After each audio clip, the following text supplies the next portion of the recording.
अगर आपके पास एसी की किसी भी क्लास का एक वेटिंग वाला टिकट है, अगर चार्ट बनने के बाद वो कंफर्म नहीं हो पाता है, तो ऐसी कंडीशन में अगर आप अपने उस वेटिंग वाले टिकट को ही लेके चढ़ जाते हैं एसी वाले डिब्बे में, तो ऐसी कंडीशन में आपके साथ क्या होने वाला है, रेलवे के नियम क्या कहते हैं, आपके ऊपर कितनी चार्जेस, फाइन या फिर पेनल्टी लगाई जाएगी, सारी बातों को बिल्कुल आपको डिटेल में एक्सप्लेन करने वाला हूँ। और इसके साथ ही आपको इस वीडियो को स्किप नहीं करना है, वीडियो यहीं से शुरू है।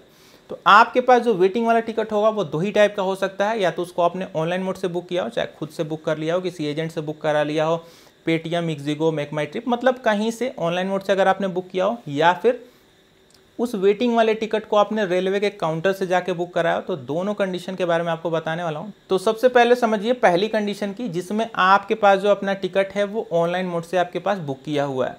तो ऐसी कंडीशन में अगर आप इसको लेके चढ़ जाते हैं किसी भी एसी की क्लास में, जैसे first AC, second AC, third AC economy या फिर चेयर का, तो यहाँ पे रेलवे आपके ऊपर विदाउट टिकट वाले पेनल्टी के चार्जेस को लगाएगा, यानी कि आपको रेलवे बिना टिकट मानेगा। इसके साथ ही जब आप ट्रेन में इंटर कर जाते हैं, अगर ट्रेन आपकी वहाँ से चल चुकी होती है, तो अगले स्टेशन तक का किराया भी आपसे लिया जाएगा, और उसके बाद आपको नेक्स्ट जो भी आपका जो स्टेशन आएगा वहाँ पे आपको उतार दिया जाएगा। ऐसा नहीं होगा कि आपका पूरा टिकट वगैरह बना के दे के आपको सीट प्रोवाइड कर दी जाए, आप यहाँ पे एसी में जाके खूब भीड़ लगाएं, ऐसा कुछ भी नहीं होने वाला है।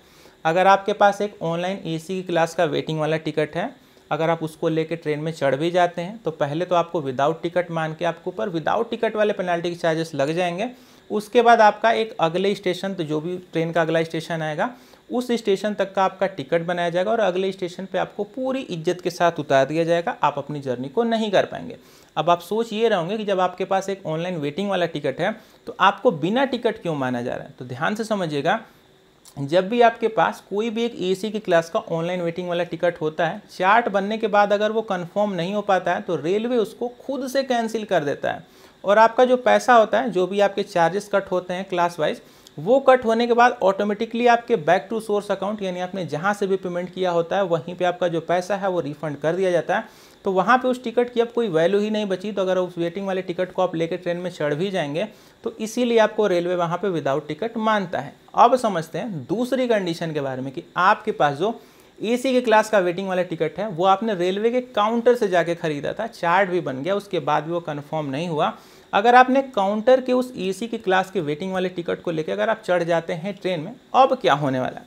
तो ध्यान से समझिएगा, यहाँ पे आपकी जो टिकट है वो तो कैंसिल हुई नहीं है, आपने खुद से तो कैंसिल कराई नहीं, अब काउंटर की टिकट है तो वो अपने से तो कैंसिल होगी भी नहीं। तो ऐसी कंडीशन में अगर आप उसको लेके चढ़ जाते हैं, तो वहाँ पे आपका कोई बिना टिकट वाली तो फाइन आपके ऊपर नहीं लगाई जाएगी, लेकिन आप उस एसी के वेटिंग के टिकट के साथ यात्रा नहीं कर सकते हैं। आपके पास अब 2 ऑप्शन है। पहला ऑप्शन, आप उस एसी के वेटिंग वाले टिकट को लेके जनरल क्लास में चले जाइए, वहाँ यात्रा करिए, कोई भी दिक्कत की बात नहीं है।